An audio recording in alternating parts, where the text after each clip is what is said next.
Hello friends, welcome to Navmoni school Jamnagar. आज हम पढ़ेंगे स्टैंडर्ड 6, उसमें वसंत,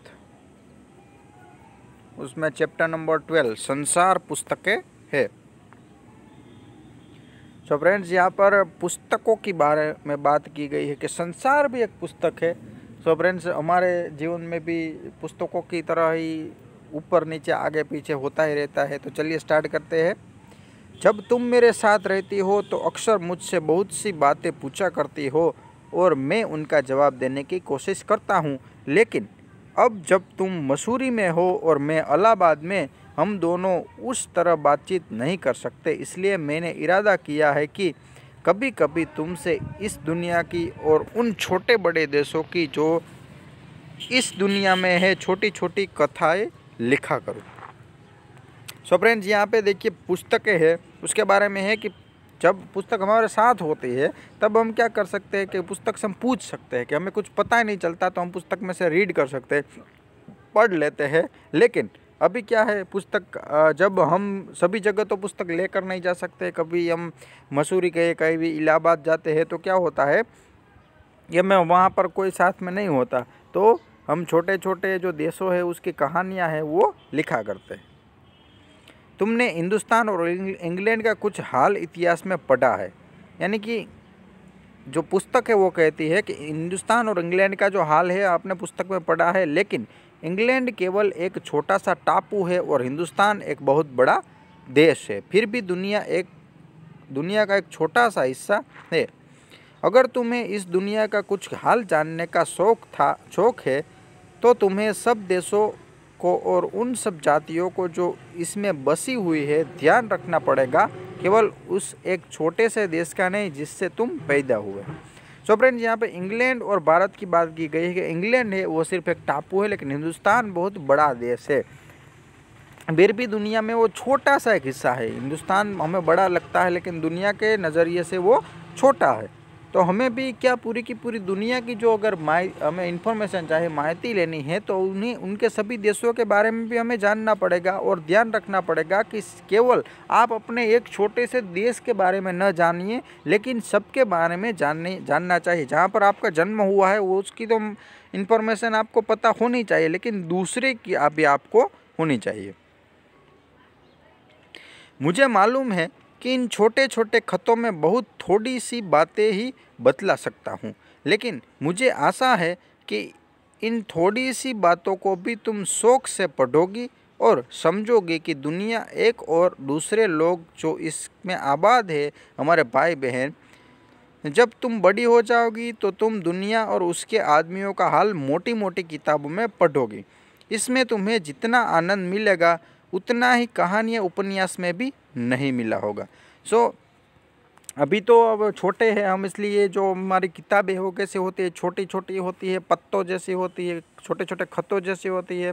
लेकिन हम जब बड़े होंगे तब क्या होंगे, हम देश और दुनिया के बारे में जानेंगे और हम मोटी मोटी किताब पढ़ेंगे, तब हमें इन जो कविता है, जो उपन्यास है, कहानियाँ हैं, उनसे भी ज़्यादा उसमें आनंद आएगा। यह तो तुम जानती ही हो कि यह धरती लाखों करोड़ों वर्ष पुरानी है। यानी फ्रेंड्स, ये जो हमारी पूरी की पूरी पृथ्वी है वर्षों पुरानी है।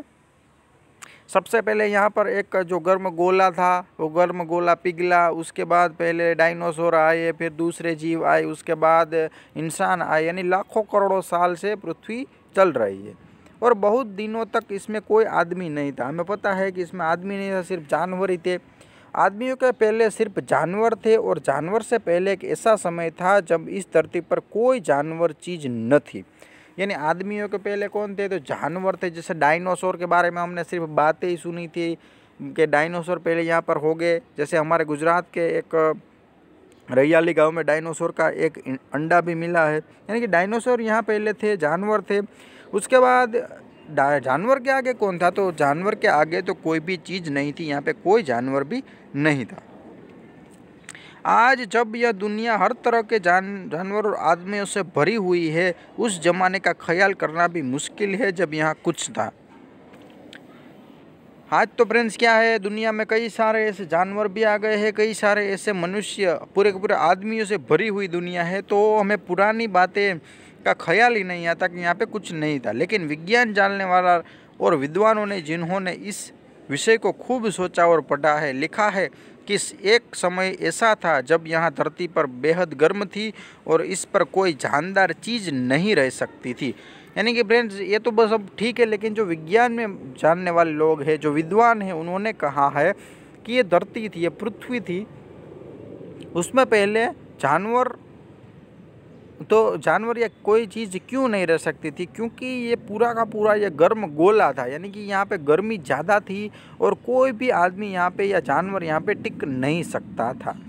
और अगर हम उनकी किताबें पढ़े और पहाड़ों और जानवरों की पूरी हड्डियों को गौर से देखें तो हमें खुद मालूम होगा कि ऐसा ज़रूर रहा होगा। सो फ्रेंड्स, हम जो दूसरी किताबें पढ़ेंगे तो हमें पता चलेगा कि यहाँ पे क्या क्या हुआ होगा। तुम इतिहास की किताबों में ही पढ़ सकती हो, लेकिन पुराने ज़माने में तो आदमी पैदा ही नहीं हुआ था, किताबें कौन लिखता?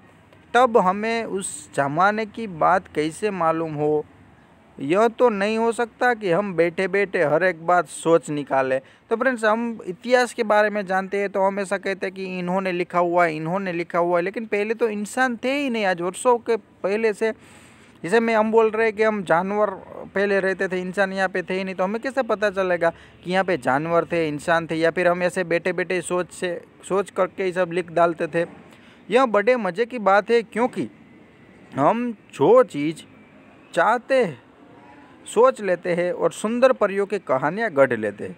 एक अच्छी बात है कि अगर हम जो सोचते हैं वो सुंदर परियों की कहानियाँ जैसे लिख देते हैं, लेकिन जो कहानी किसी बात को देखे बिना ही गढ़ ली जाए वह ठीक कैसे हो सकती है? लेकिन जिसे हमने कभी किसी को देखा ही नहीं, जैसे एग्जाम्पल हमने डायनासोर को देखा ही नहीं है, तो हम कैसे मान ले कि डायनासोर है? लेकिन खुशी की बात है कि उस पुराने ज़माने की लिखी हुई किताबें न होने पर भी कुछ ऐसी चीज़ें हैं जिनसे हमें उतनी ही बातें मालूम होती है जितनी किसी किताब से होती है। सो फ्रेंड्स, ऐसा नहीं होता कि किताबें नहीं लिखी जाती तो हमें पता नहीं चलता, लेकिन उस ज़माने की कई सारी ऐसी बातें हैं जो हमें पता चल जाती है, कई सारी चीज़ें हमें मिलती है। जैसे मैंने आपको पहले कहा कि रैयाली है, वहाँ पर जो डायनासोर का एक अंडा मिला, तो इससे हम पता चल सकते हैं कितना साल पुराना है, यहाँ पर कौन कौन था, ये अंडा यहाँ पे कैसे आया। खुदाई के काम वहाँ से अंडा जो है रैयाली में मिला था। अभी वहाँ पर एक डायनासोर पार्क भी बना है। यानी कि ऐसे हमें पता चलता है। जैसे कि यहाँ पे देखिए फ्रेंड्स, हमारे सभी जगह पर, जैसे कच्छ में धोलावीरा है तो वहाँ पर जो सिंधु खीण की संस्कृति है, हड़प्पा संस्कृति, वो मिली है। यानी कि पुराने सालों में आदमी ऐसा होगा, ऐसे यहाँ पे रहते होंगे, ये सब। यानी कि जो पुराने ज़माने की कोई लिखी किताबी न थी, लेकिन उसकी जो चीज़ वस्तुएँ थी उसके कारण हम पता कर सकते हैं कि यहाँ पे क्या हुआ था। ये पहाड़, समुद्र, सितारे, नदियाँ, जंगल, जानवरों की पुरानी हड्डियाँ और इसी तरह की और भी कितनी चीज़ें हैं जिनसे हमें दुनिया का पुराना हाल मालूम हो सकता है। तो फ्रेंड, जो हमारे पहाड़ है, समुद्र है, सितारे है, नदियाँ है, जंगल है, जानवर की पुरानी हड्डियाँ है और कई दूसरे चीज़ें हैं, इसके कारण हम ये सब जान सकते हैं। और कई ऐसी जगहों पर खुदाई करके ये सब चीज़ें हमें मिले भी है। मगर हाल जानने का असली तरीका यह नहीं है कि हम केवल दूसरों की लिखी हुई किताबें पढ़ लें, बल्कि खुद संसार रूपी पुस्तक को पढ़े। सो फ्रेंड्स, हमें हाल देखना है तो ऐसा नहीं है कि सिर्फ दूसरे की पिता की, देखिए गुजरात ये भारत का इतिहास है, हम दूसरों की किताब पढ़ रहे तो हम पता चल जाए कि ये राजा था, ये यहाँ था, ये वहाँ था, ऐसे ऐसे जानवर थे। लेकिन हमें भी हमारे संसार को पुस्तक की तरह पढ़ना चाहिए। मुझे आशा है कि पत्थरों और पहाड़ों को पढ़कर तुम थोड़े ही दिनों में उनका हाल जानना सीख जाओगे। यानी कि फ्रेंड्स, यहाँ पर देखिए हमारे ऐसे कई सारे पत्थर है जो हमारे अगले जैसा युग थे, जैसे पाषाण युग था जिसमें पूरा पाषाण युग, मध्य पाषाण युग, नूतन पाषाण युग में पत्थर थे। जो लोग रहते थे वो पत्थर पर चित्र बना कर रखते थे या फिर पत्थर से जो औजार बनाते थे, तो उन पत्थर के जरिए भी हमें पता चलता है कि ये क्या है, उस ज़माने में क्या हुआ होगा। सोचो कितने मज़े की बात है। एक छोटा सा रोड़ा जिसे तुम सड़क पर या पहाड़ के नीचे पड़ा हुआ देखती हो, शायद संसार की पुस्तक का छोटा सा पृष्ठ हो। शायद उससे तुम्हें कोई नई बात मालूम हो जाए। शर्त यही है कि तुम्हें उसे पढ़ना आता हो। सो फ्रेंड्स, हम अगर चले जाते हो और कहीं पे हमें ऐसा है कोई पत्थर मिले, कोई शिला मिले, तो वो शिला में क्या है, क्या लिखा है, वो इतिहास भी हो सकता है। यानी कि कभी कभी न कभी वो एक छोटा सा पत्थर भी इतिहास के पन्नों में छिप जाता है। कोई जबान उर्दू, हिंदी या अंग्रेजी सीखने के लिए तुम्हें उसके अक्षर सीखने होते हैं। इसी तरह तुम्हें प्रकृति के अक्षर पढ़ने पड़ेंगे, तभी तुम उसकी कहानी उसकी पत्थरों और चट्टानों की किताबों से पढ़ सकोगी। जैसे फ्रेंड्स, हमें उर्दू है, हिंदी है, इंग्लिश है, अंग्रेजी है, सभी भाषा सीखने के लिए अक्षरों की ज़रूरत पड़ती है। उसी तरह प्रकृति को जानने के लिए भी हमें अक्षरों की ज़रूरत पड़ती है, जो चट्टानों में लिखी हुई किताबों को हमें पढ़ना पड़ेगा। शायद अब भी तुम उसे थोड़ा थोड़ा पढ़ना जानती हो। जब कोई छोटा सा गोल चमकीला रोड़ा देखती हो तो क्या वह तुम्हें कुछ नहीं बताता? यह कैसे गोल, चिकना और चमकीला हो गया, और उसके खुरदरे किनारे या कोने क्या हुए? अगर तुम किसी बड़ी चट्टान को तोड़कर टुकड़े टुकड़े कर डालो तो हर एक टुकड़ा खुरदुरा और नोकीला होगा। सो फ्रेंड्स, हम जब कोई भी एक रोड़ा देखते हैं तो उसके बारे में पता करने की कोशिश करना चाहिए कि रोड़ा यहाँ पर कैसे आया होगा, ये कैसा चमकीला है, ये कैसा खुरदरा है, ये बड़ी चट्टान में से टुकड़े टुकड़े किए गए हैं तो वो चट्टान कहाँ पे होगी, यानी कि ये रोड़ा भी कैसा होगा, चमकीला होगा, चिकना होगा, गोल होगा, इसके बारे में हमें पता चल सकता है। अगर तुम्हारी आंखें देखे और कान सुने तो तुम उसी के मुंह से उसकी कहानी सुन सकती हो। अगर फ्रेंड्स हम चाहे तो वो पत्थर से ही हम कहानी सुन सकते हैं।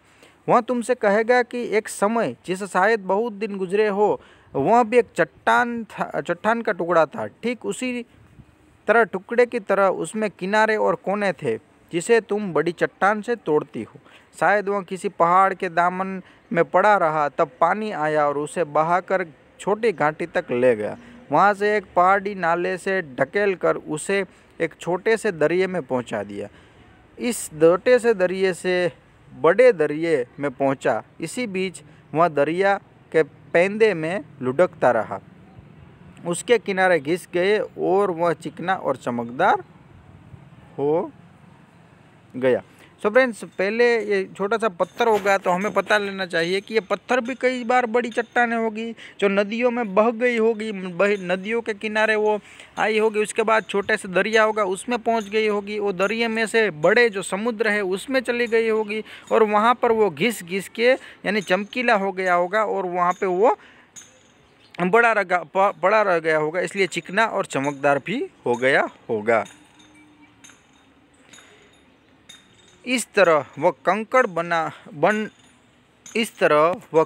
बना जो तुम्हारे सामने है, यानी कि जो कंकड़ है वो ऐसे ही बन गया होगा ऊपर से नीचे तक आते आते। किसी वजह से दरिया उसे छोड़ गया और तुम उसे पा गई, यानी किसी की भी वजह से दरिया ने उसे बाहर निकाल दिया और तुमने उसे ले लिया। अगर दरिया उसे और आगे ले जाता तो वह छोटा होते होते अंत में बालू का एक झर्रा हो जाता और समुद्र के किनारे अपने भाइयों से जा मिलता। अगर समुद्र उसे और बाहर निकाल देता तो वो क्या हो जाता, वो रेत हो जाता, बालू यानी रेत हो जाता और समुद्र या किनारा अपने भाइयों से मिल जाता, जहाँ एक सुंदर बालू का किनारा बन जाता जिस पर छोटे छोटे बच्चे खेलते और बालू के घरौंदे बनाते। यानी कि वहाँ पे अगर ये सब जो पत्थर है बाहर निकल जाते तो ये क्या हो जाते, रेत में तब्दील हो जाते और छोटे बच्चे वहाँ पे खेलते। अगर एक छोटा सा रोड़ा तुम्हें इतनी बातें बता सकता है तो पहाड़ों और दूसरी चीज़ों से जो हमारे चारों तरफ है हमें और कितनी बातें मालूम हो सकती है। यानी फ्रेंड्स, पहाड़ों में से सिर्फ एक पत्थर में से हमें इतना पता चल सकता है तो दूसरे तो कई ऐसी बातें हैं जो हम पता कर सकते हैं। तो फ्रेंड्स, ये जवाहरलाल नेहरू ने लिखा हुआ है। जवाहरलाल नेहरू के बारे में हम जानते हैं, जो बाल दिवस उनके जन्मदिन पर मनाया जाता है और जवाहरलाल नेहरू है हमारे भारत के प्रथम जो प्रधानमंत्री थे वो जवाहरलाल नेहरू थे। चलिए आगे बढ़ते हैं। प्रश्न अभ्यास।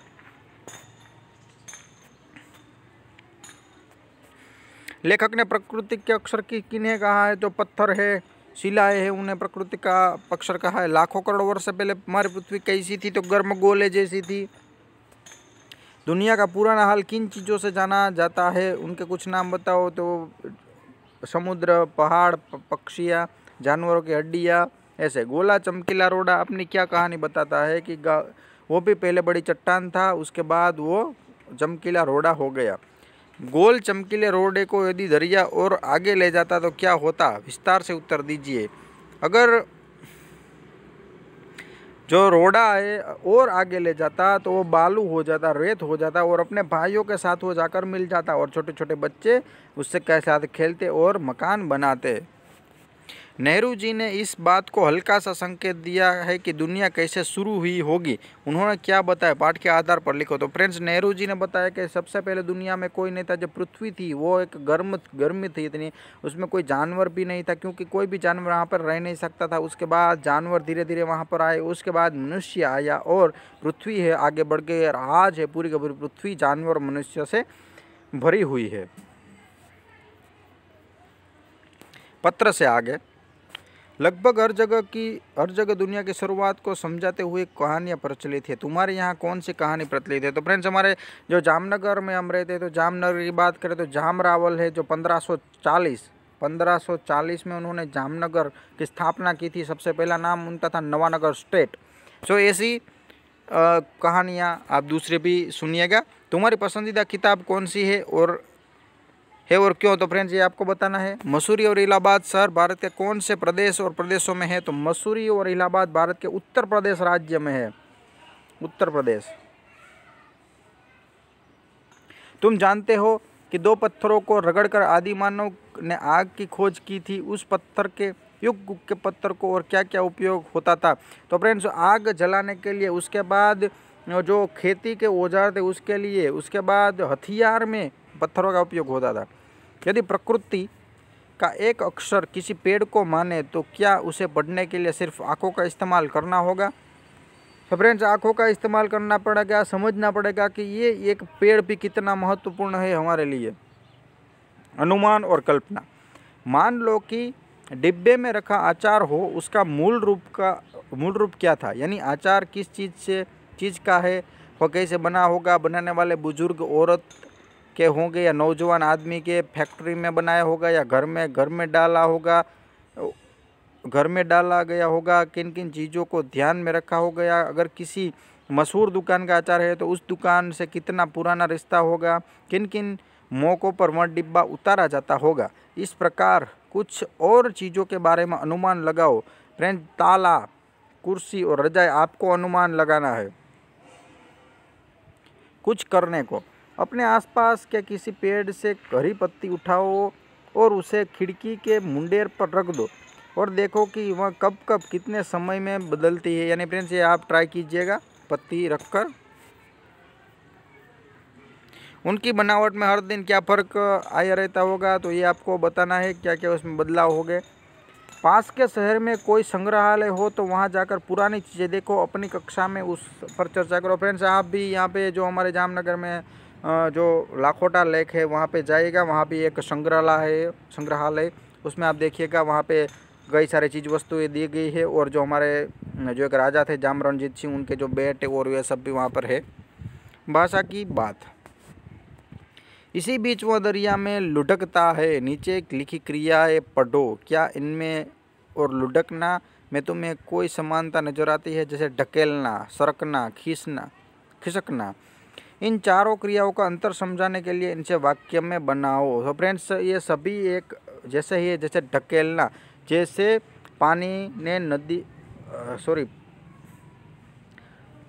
पानी को बाल्टी में धकेला, उसके बाद बर्फ़ हाथ से सरक गया। खिसकना, आज भाई खिसक गया, या फिर खाना हाथ से खिसक गया।